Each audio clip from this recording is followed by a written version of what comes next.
देखिए कल इस बैंक के रिजल्ट सामने आए हैं और नंबर उतने भी ज़्यादा एक्साइटिंग नहीं है। तो जब मंडे को बाज़ार खुलेगा तो डेफिनेटली मुझे कोई बहुत बड़ी तेज़ी मैं एक्सपेक्ट नहीं कर रहा हूँ, बल्कि मुझे लगता है कि शायद थोड़ा बहुत डिक्लाइन ही देखने को मिल जाए। और लंबे समय से अगर आप देखोगे तो इसने परफॉर्म नहीं करा है। एक महीने का ग्राफ लगातार डिक्लाइन वाला ही देखने को मिला है, तकरीबन 9 से 10% की गिरावट है। और जिस तरीके के नंबर्स इसके आए हैं मुझे नहीं लगता कि यहाँ पर तेज़ी संभव है। थोड़ी बहुत गिरावट और यहाँ पर देखने को मिलेगी, लेकिन हाँ डेफिनेटली यहाँ से अगर ये और 10% की गिरावट दिखाता है तब जाकर खरीदारी के मौके यहाँ पर बनते नज़र भी आ सकते हैं। बात करेंगे वीडियो में आगे इसके बारे में, लेकिन अगेन वीडियो को पूरा देखिएगा। देखिए वीडियो को शुरू करो उससे पहले अगर आपने अभी तक चैनल को सब्सक्राइब नहीं किया तो प्लीज़ अभी इसे सब्सक्राइब कर लीजिए, क्योंकि आगे भी बहुत सारे वीडियोस हैं जो आपको काफ़ी ज़्यादा हेल्प करेंगे। तो 74 रुपीज़ का शेयर है, एक महीने में लगातार गिरा है ये। इवन अगर आप एक साल की बात करोगे तो यहाँ पर 10% की गिरावट ही है। अगर आप हायर लेवल 100 रुपये से अगर आप देखते हो तो 25% की गिरावट ये ऑलरेडी वहाँ से दिखा चुका है। और जब भी इसने अटेम्प्ट करे गिरावट आई, अटेम्प्ट करे गिरावट आई, अटेम्प्ट करे गिरावट आई। और यहाँ पर इंटरेस्टिंग होगा क्योंकि 70 रुपये का लेवल मुझे लगता है कि इनिशियल सेल सपोर्ट के तौर पर यहाँ पर काम करना चाहिए। 65 से 70 का लेवल मुझे लगता है कि शायद यहाँ पर बाइंग इंटरेस्ट आ सकता है, 65 से 70 रुपये के लेवल के आसपास, ये मेरा मानना है। ठीक है। और जहाँ तक रिजल्ट्स की बात करें, जो कि देखो रेवेन्यू वाइज तो बहुत अच्छे है, ठीक है, उसमें कोई शक नहीं है। ये जो नंबर्स आप देख रहे हो वो लाखों में है। तो यहाँ पर कुल मिलाकर इनका जो रेवेन्यू हुआ था अभी जून क्वार्टर में वो 10,408 करोड़ के आसपास का था, जो कि अब तक का सबसे हाईएस्ट है। इससे पहले के क्वार्टर में ये रेवेन्यू 9,860 करोड़ के आसपास का था, तो बढ़ा है ये।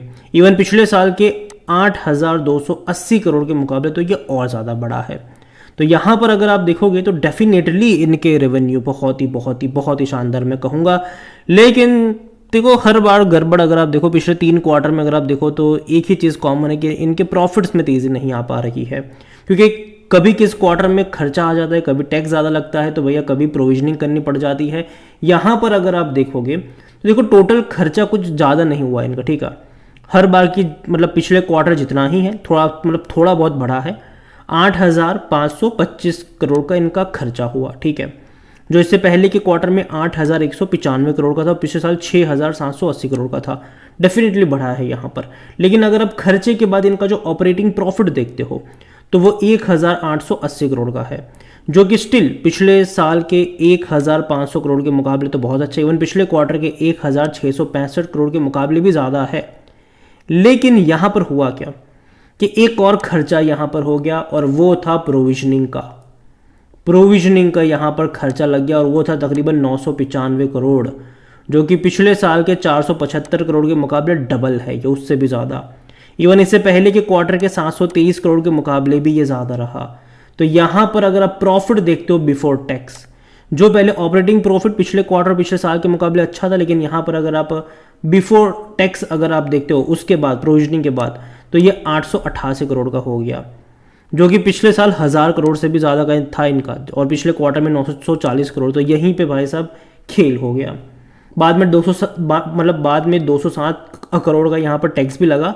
तो एंड ऑफ द डे जो प्रॉफिट हुआ है इनका वो हुआ है सिर्फ 880 करोड़ के आसपास, जो कि पिछले साल के मुकाबले भी बहुत कम है, पिछले क्वार्टर के मुकाबले भी बहुत कम है ये। और यही वजह है कि यहाँ पर इनको प्रोविजनिंग ज़्यादा करनी पड़ गई और ये खर्चा इनको भारी पड़ गया। और यही वजह है कि भाई साहब रेवेन्यू बढ़ते हुए होने के बावजूद भी इनका जो प्रॉफिट है वो ना पिछले साल को बीट कर पाया ना पिछले क्वार्टर को बीट कर पाया। तो खर्चा भले ही यहाँ पर थोड़ा सा कम है, लेकिन प्रोविजनिंग अगर आप देखो तो उसने थोड़ा बहुत परेशान करा यहाँ पर ज़रूर है।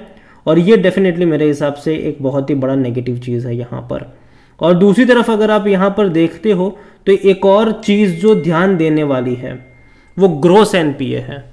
ग्रोस एनपीए भाई साहब पिछले क्वार्टर के मुकाबले बढ़ गया। यहाँ पर पिछले क्वार्टर के मुकाबले इनका जो ग्रोस एनपीए है वो बढ़ गया, जो कि अच्छा नहीं है। 1.90% हो गया, जो इससे पहले के क्वार्टर में 1.88% का था।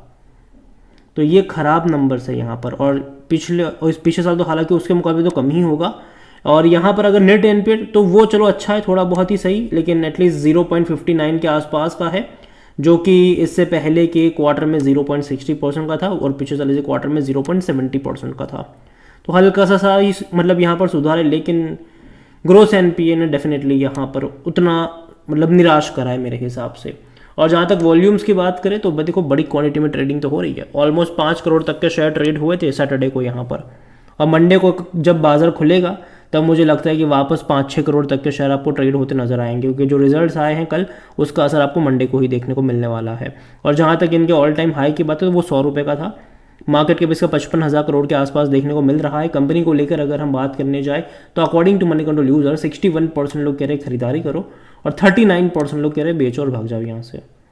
अभी इनके अगर आप डिविडेंड के बारे में देखो तो वो पे नहीं कर रहा है, और मुझे लगता है कि शायद 1-2 साल और पे नहीं करेगा। और यहाँ पर अगर आप देखोगे तो इनसाइडर ट्रांजेक्शन में बिकवाली जून क्वार्टर में अनिल संघवी की तरफ से हुई थी। यहाँ पर 83 रुपीज़ के प्राइस पर 2 लाख शेयर बेचे गए थे।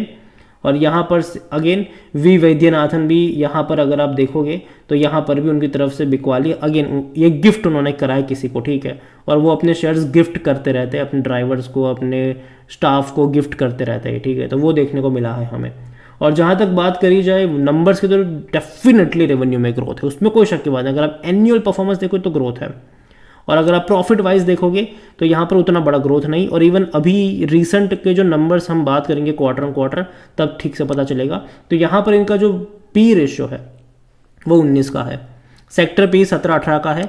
तो यहाँ पर अगर आप देखोगे तो सस्ता उतना भी नहीं, लेकिन अगर ये 65 से 70 रुपये की रेंज में जाएगा तब मुझे लगता है कि थोड़ा सा सस्ता उस लेवल पर ये हो जाएगा। 63% एनालिस्ट कहते हैं खरीदारी करो। फाइनेंशियल्स अगर हम देखें तो देखो इनके रेवेन्यू आप देखो तो एक चीज़ ये है कि लगातार बढ़े हैं, उसमें कोई शक की बात नहीं है।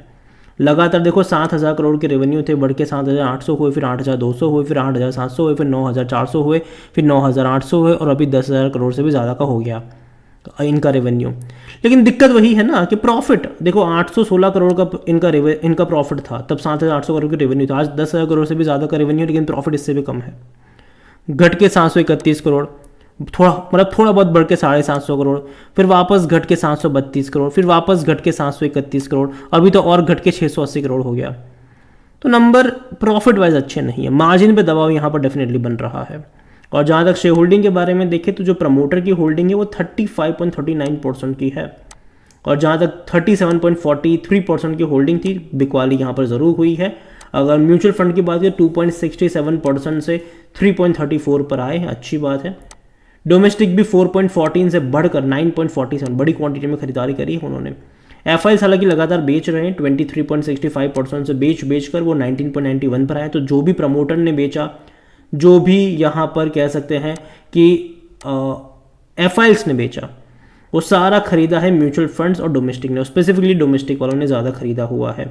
रिटेल और अदर्स की जो 32.11% की होल्डिंग थी वो एक्चुअली में घट के 31.89% पर आई है, जिनमें से रिटेल इन्वेस्टर 15.64% पर है और जो अदर पार्टीज है वो 16.25% का स्टेक यहाँ पर लेकर बैठे हुए हैं। ओवरऑल मैं इतना ही कहूँगा इस बैंक को लेकर के, देखो लॉन्ग टर्म के लिहाज से मुझे खराब नहीं लगता है, लेकिन शॉर्ट टर्म के लिहाज से मैं कई बार इसके बारे में बात कर चुका हूँ कि जब तक मर्जर का प्रोसेस कंप्लीट नहीं होता, एक ये बैंक और एक उज्जीवन स्मॉल फाइनेंस बैंक, दोनों को लेकर मैंने एक ही चीज़ कही है कि जब तक मर्जर का प्रोसेस कंप्लीट नहीं होता तब तक मैं कोई बहुत बड़ी तेज़ी की यहाँ पर उम्मीद नहीं कर रहा हूँ। मुझे लगता है कि तब तक यहाँ पर टाइम लगेगा, कोई तेज़ी यहाँ पर आपको देखने को नहीं मिलेगी, ये मेरा मानना है। और जो रिजल्ट्स भी सामने आए डेफिनेटली वो उतने ज़्यादा एक्साइटिंग नहीं है, तो कहीं ना कहीं वापस ये जाएगा 65 से 70 की रेंज में जाने की कोशिश करेगा, और वहाँ से बाय ऑन डिप्स का जो अप्रोच है वो शायद आपको देखने को मिल सकता है। अगेन ये मेरा पर्सनल ओपिनियन है, कोई भी इन्वेस्टमेंट एडवाइस नहीं है। ये वीडियो को यहीं पे एंड करता हूँ, पसंद आया हो तो लाइक करें, शेयर